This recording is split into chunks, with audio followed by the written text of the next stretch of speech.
আসসালামু আলাইকুম। আশা করি সবাই ভালো আছেন। আজকে আমি আপনাদের সাথে গরুর বট বা ভুঁড়ি পরিষ্কার থেকে রান্নার রেসিপি শেয়ার করব।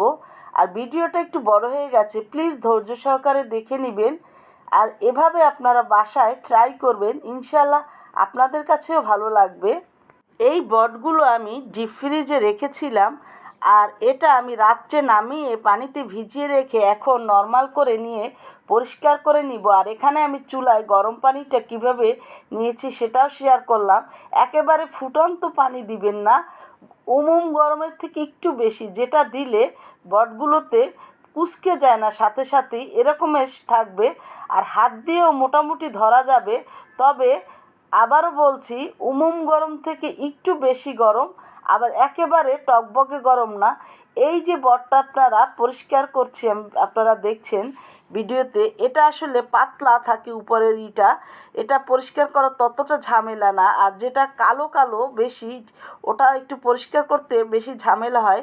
সেজন্য বারে বারে পানিটা দিয়ে তারপরে পরিষ্কার করবেন। আর পরিষ্কার যতটুকু আপনি করতে পারবেন ততটুকুই আপনার পানি দিবেন, বেশি পানি দিয়ে আগেই রাখবেন না, তাহলে এটা থেতলে যায়।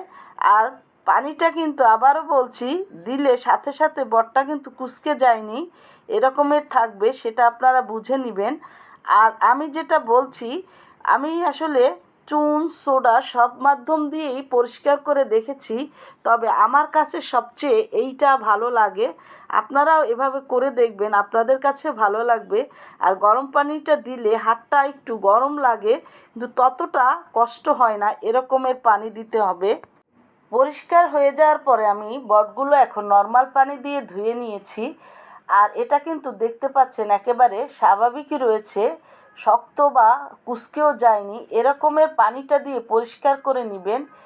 আর এটা চাইলে আপনারা কুসুম গরম পানি দিয়ে এখন ধুয়ে নিতে পারেন।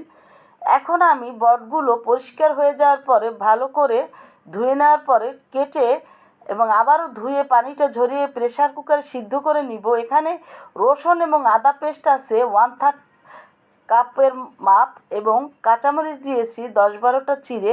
হলুদের গুঁড়া আছে উঁচু করে না 3 টেবিল চামচ, মরিচের গুঁড়া পরিমাণ মতো, জিরা আছে 3 টেবিল চামচ, ধনিয়ার গুঁড়া আছে 3.5 টেবিল চামচ। আর এখানে ভুঁড়ি বা বটের মাপটা 2 কেজি। এখানে আমি পেঁয়াজ কুচানো দিয়েছি 1.5 কাপ। আর এই বটটা আমি এভাবে প্রথমেই মশলাগুলো দিয়ে সিদ্ধ করে নিব 80% মতো। আর আপনারা চাইলে প্রেসার কুকারের পরিবর্তে চুলায় কড়াই বা হাঁড়িতে এটা সিদ্ধ করে নিতে পারেন। তেজপাতা দিয়ে দিব 5-6টা কেটে, দারুচিনি দিয়েছি আমি এখানে 5-6টা, এলাচি দিয়েছি 5-6টা, এবং লবঙ্গ দিয়েছি 3-4টা। আর এভাবে মশলাটা দিয়ে বটগুলো বা ভুঁড়িগুলো সিদ্ধ করে নিলে এটা কিন্তু খেতে দারুণ হয়। আপনারা বাসায় এটা ট্রাই করে দেখবেন। আমরা ভুনে তো রান্না করে খাই, কিন্তু এভাবেও কিন্তু খেতে ভালো লাগে। এখন পরিমাণ মতো আমি লবণ দিয়ে দিব। সব কিছু দিয়ে এখন আমি একটু হাতে এটা মেখে নিব। আর পানিটা আমি এখন এর মধ্যে দিয়ে দিব নর্মাল পানি, হাতটা মশলা ধুয়ে। আর এটার পানিটা হালকা গায়ে গায়ে থাকবে এরকমের, প্রেসার কুকারে বেশি পানি দেওয়ার দরকার নেই। আর ঢাকনাটা লাগানোর আগে একটা স্টিলের চামচ বা ছোট একটা বাটি দিয়ে ঢাকনাটা লাগিয়ে নেবেন, তাহলে আর উপরে এই তেল বা ঝোলটা বের হয়ে আসবে না।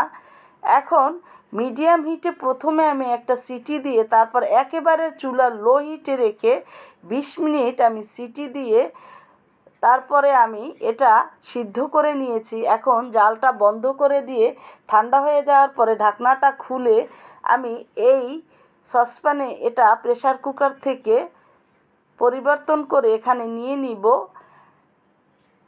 এটা কিন্তু 80%-এর মতো সিদ্ধ হয়ে গেছে। আর বাকিটা এখন আমি রান্না করে নিব। এখানে আমি কিছুটা আলু ব্যবহার করব, মাঝারি সাইজের 3টা। আমি আসলে বটগুলো একেবারে যে শক্ত মুচমুচে যে তেলে ভেজে নিয়ে রান্না করা হয় সেরকমেরটা করব না, আপনারা যেটা সামনে দেখতে পাবেন। এখন একটা বলক আসার সাথে সাথেই আমি আলুগুলো দিয়ে দিব। দিয়ে আমি এটা মাঝারি হিটে রান্না করতে থাকবো। বড় সাইজের ভুঁড়ি নিয়ে যদি এই রান্নাটা করা হয় তাহলে খেতে বেশি ভালো লাগে, কারণ বটটা তাহলে একটু মোটা হয় সেজন্য। এখন আমি কিছুক্ষণ রান্না করে নেওয়ার পরে জালটা বাড়িয়ে দিয়েছি যাতে ঝোলটা তাড়াতাড়ি টেনে যায়, আর এই সময়ে আলুটাও বাকিটা সিদ্ধ হয়ে যাবে। এই ভিডিও দেখে যদি আপনাদের কাছে ভালো লাগে প্লিজ আমার চ্যানেলটা সাবস্ক্রাইব, লাইক, শেয়ার করে নেবেন। আর বেশি ভালো লাগলে ফ্রেন্ডস সার্কেলে শেয়ার করে দিবেন।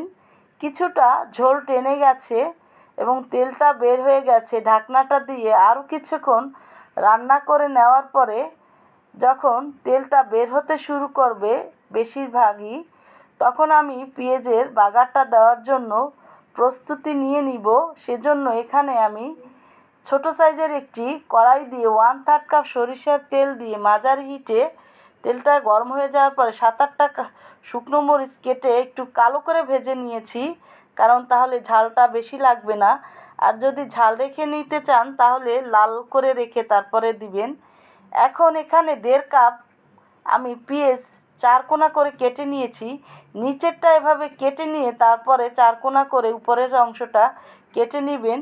আর এভাবে পেঁয়াজটা কেটে তেলে দিলে এর পাটগুলো এমনিতেই খুলে যায়, বাড়তি সময় নষ্ট করে আর পাটগুলো খুলে নিতে হয় না। আর এখানে চাইলে আপনারা একটু রসুন কুচি দিতে পারেন।